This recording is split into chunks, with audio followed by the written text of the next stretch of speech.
नमस्कार। हमारे नए वीडियो में आपका स्वागत है। तो स्तंभन प्रयोग क्या होता है, स्तंभन प्रयोगों से कैसे बचना चाहिए, ये प्रयोग काम कैसे करता है, क्या आपके ऊपर किसी ने स्तंभन प्रयोग तो नहीं किया ना, और अगर किया है तो इसकी काट क्या है और किस तरह से इन सभी चीज़ों से छुटकारा पाना चाहिए। अगर ये आप सारी बातें जानना चाहते हैं तो इस वीडियो को एंड तक ज़रूर देखिए, क्योंकि इस वीडियो में मैं स्तंभन प्रयोगों के हर काट के बारे में बताने वाला हूँ और किस तरह ये काम करते हैं और कुछ अनुभव भी आपके साथ शेयर करने वाला हूँ। तो इस वीडियो को एंड तक देखना ना भूलिए और हमारे चैनल को सब्सक्राइब करना, वीडियो को लाइक करना ना भूलिए। तो स्तंभन प्रयोग, तो तंत्र में कुछ ऐसे प्रयोग होते हैं जैसे उच्चाटन है, मारण है या स्तंभन है, वशीकरण है। इस तरह से बहुत सारे प्रयोग किए जाते हैं। खास करके बहुत सारे लोगों के ऊपर स्तंभन प्रयोग होते हैं। इन स्तंभन प्रयोग की वजह से बहुत सारे लोग परेशान होते हैं। ये वीडियो मैं इसलिए डाल रहा हूँ कि हाल ही में कुछ 2 या 3 हफ्ते पहले ही एक जो हमारा एक शिष्य था, उसको ये स्तंभन की बाधा हुई थी। उसके साथ स्तंभन प्रयोग हुआ था और उसके बाद जो जो घटनाएं उनके साथ हो रही थी तो उनको कुछ समझ में नहीं आ रहा था। तो उनके सारे के सारे समस्याओं का हल निकल गया। इसकी वजह से मैं ये आपके साथ शेयर करना चाहता हूँ। और बहुत सारे लोग हैं जो स्तंभन प्रयोगों से ग्रस्त भी रहते हैं। ऐसा ही नहीं है कि सिर्फ ऐसा है कि आपके यहाँ पे समस्या है इसका मतलब है आपके ऊपर स्तंभन प्रयोग हुआ है, परंतु बहुत से जगह पे विविध प्रकार का स्तंभन किया जाता है। तो वीडियो को शुरू करते हैं। तो स्तंभन प्रयोग क्या है? तो स्तंभन प्रयोग का मतलब है एक विशिष्ट चीज़ को बांधना। जैसे नज़र का स्तंभन होता है, बुद्धि स्तंभन होता है, वाचा स्तंभन होता है, उसी प्रकार से देवताओं का भी स्तंभन किया जाता है या फिर आपके यहाँ का पैसों का भी स्तंभन किया जाता है। तो इस तरह से बहुत सारी चीज़ों का स्तंभन करना ये एक प्रकार से विकृति है या फिर एक प्रकार से ये तंत्र क्रिया है। तो उस साधक का मैं आपको सबसे पहले अनुभव बताना चाहता हूँ। तो हुआ ऐसे था कि ये साधक तकरीबन 8 या 9 साल पहले हमसे जुड़े थे। उसके बाद उनका बहुत अच्छा सारी चीज़ें चल रही थी। सबसे पहले इनको आर्थिक समस्याएं थी, फिर उसके बाद उनको कहीं पे जॉब लग गई और वो फैमिली के साथ वहाँ पे शिफ्ट हो गए। पर जैसे ही फैमिली के साथ वहाँ पे शिफ्ट हो गए तो फिर धीरे धीरे धीरे उनका हमसे संपर्क कम होने लगा। और उसके बाद उनका सब अच्छा चल रहा था। उनको एक मंत्र और दीक्षा भी दी थी, जिसकी बदौलत वो अभी तक बहुत अच्छी तरह से उनकी सारी चीज़ें कर रहे थे। बाद में हमारा भी स्थान परिवर्तन होता रहता है, उसकी वजह से मैं भी इनके बारे में कुछ ज़्यादा याद नहीं रहा। तो फिर मैं भी अपने कामों में व्यस्त था।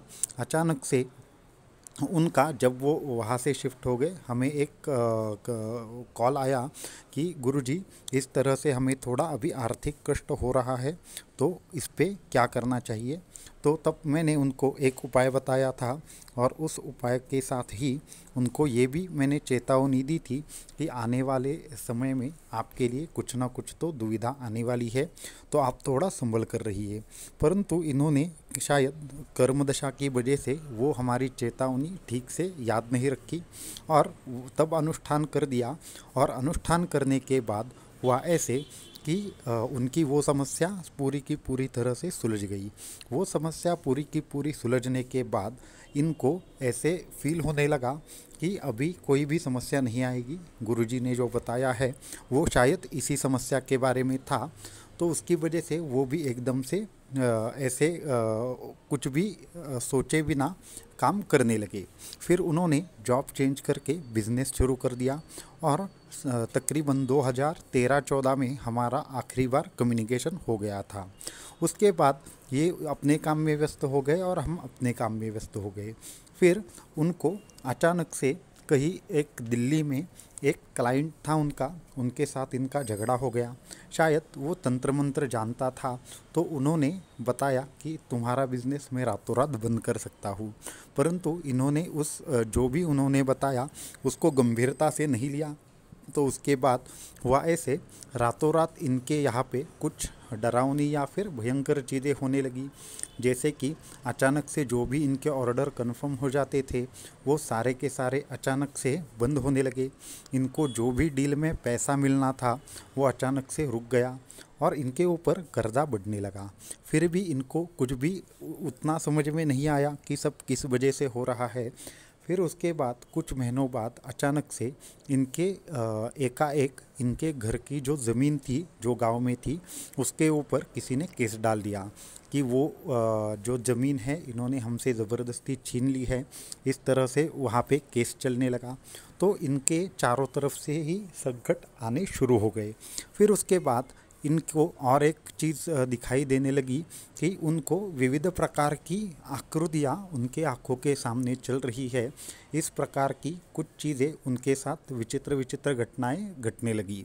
इन्होंने तब जाकर कहीं हमारे एक दो जो परिचित लोग हैं उनके साथ संपर्क बनाने की कोशिश की, परंतु जब कर्मदशा खराब होती है तो कोई भी उपाय काम नहीं करता।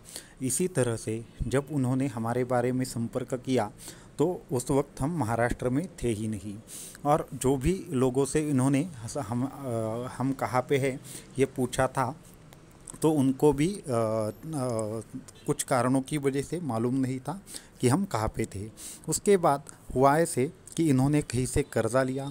इन्होंने कर्ज़ा लेकर कुछ लोगों के पैसे तो दे दिए, परंतु वहाँ पे इतना ज़्यादा ब्याज था कि इनको अब क्या करें सूझ नहीं रहा था। जितना भी कर्ज़ा लिया था उससे इनका घाटा ही हो गया था। फिर उनको जो भी इन्होंने घर ले लिया था वो घर भी बेचना पड़ा।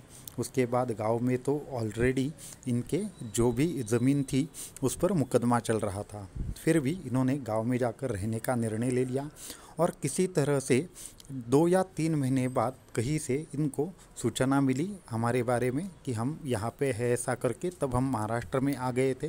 तो तकरीबन एक साल भर पहले इनका हमसे फिर संपर्क हो गया। संपर्क होने के बाद हमने बोला कि आप जैसे भी है जहाँ भी है तुरंत हमारे यहाँ पे आ जाइए, आपके लिए कुछ चीज़ें मुझे बतानी है। तो जब उनकी आवाज़ सुनी थी तब मुझे ऐसा लग रहा था कि इनके आजू बाजू में कोई इस तरह का बंधन है कि जिससे इनकी जो भी चीज़ें हैं उसमें एक ज़बरदस्त रुकावट आ रही है। तो उनको जैसे ही मैंने देखा मैंने बोला, क्या चल रहा है, आप कैसे हैं और आपका बिज़नेस कैसा चल रहा है। तो उनको एकदम आश्चर्यचकित हो गया, क्योंकि बिज़नेस की शुरुआत करने की जो भी बातें थी उन्होंने मुझे नहीं बताई थी। तो अचानक से वो थोड़े रोने लगे और उन्होंने बोला, गुरुजी मुझे क्षमा कर दीजिए, आपकी जो भी चेतावनी थी मैं समझ नहीं पाया था। तो मैंने बोला ठीक है, कर्मदशा के कारण हर चीज़ का मतलब समझ में आता है ऐसा है नहीं है, तो बुद्धि कर्मानुसारिणी ये तो हमें मानना ही पड़ता है। तो कर्मदशा ख़त्म होने को आई तो हमारी वापस से मुलाकात हो गई। तो उन्होंने सबसे पहले हमसे क्षमा प्रार्थना की। फिर मैंने उनको बोला कि एक काम कीजिए, अंदर जाकर परमहंस परिव्राजक आचार्य श्रीमद् वासुदेवानंद सरस्वती स्वामी महाराज जी से प्रार्थना कीजिए, उनकी कृपा होगी तो सब अच्छा हो जाएगा, सब ठीक हो जाएगा, किसी भी प्रकार की चिंता करने की आवश्यकता नहीं है। तो उन्होंने उतना किया। फिर मैंने उनको एक दिन के लिए हमारे ही यहाँ पे रहने के लिए बोला। उसके बाद रात में उनको और उनकी पत्नी को अचानक से एक बहुत डरावना सपना दिखने लगा, जिसमें उनके पत्नी की वो खुद गला दबाकर हत्या कर रहे थे। इस तरह का उनको दृश्य दिखने लगा और वो डर के मारे उठ गए और फिर रात भर नहीं सोए। परंतु हम रात में कुछ साधनाओं में व्यस्त थे तो हमें इन सब चीज़ों का आभास नहीं हुआ। सुबह होने के बाद उन्होंने पहले आकर हमसे मिलना चाहा, परंतु 8 बजे तक तकरीबन हमारी पूजा और साधना चलती रहती है। तो उन्होंने देखा कि हम साधना में, इसके लिए उन्होंने कुछ नहीं बोला। तो 8 बजे साधना में होने के बाद हमें एक दृष्टांत हुआ कि इनको किस तरह की साधना देनी चाहिए। तो मैंने उनको पूजा गृह में बुलाया और फिर वहाँ पे सामने के आसन पर बैठने के लिए बोला। तो फिर वहाँ पे हमने इनको एक विशिष्ट साधना दे दी और मैंने बोला कि अभी आपको एक काम करना है। आपको सबसे पहले कि जो भी आपके यहाँ पे जो छुट्टा रुपया है वो सभी के सभी रुपयों को एक तो दान पेटी में डाल दीजिए या फिर उसकी कुछ वस्तु खरीदिए। आपके ऑफिस में जितने भी छुट्टे पैसे हैं वो सारे के सारे छुट्टे पैसे आपको सबसे पहले किसी को देने हैं। इतनी चीज़ें कीजिए, बाद में मैं आपको आपका प्रॉब्लम के बारे में बताता हूँ। तो वो 2 दिन उसमें लगेंगे ऐसा उन्होंने मुझे बोला, और 2 दिन बाद वापस आए। मैंने बोला उस पैसे का क्या किया? तो उन्होंने बोला कि आधा पैसा तो दान पेटी में डाल दिया और आधे पैसे का कुछ सामान खरीद लिया, और वो जो सामान था वो कुछ गरीबों में भी बांटा और कुछ हमारे लिए बचा कर रखा।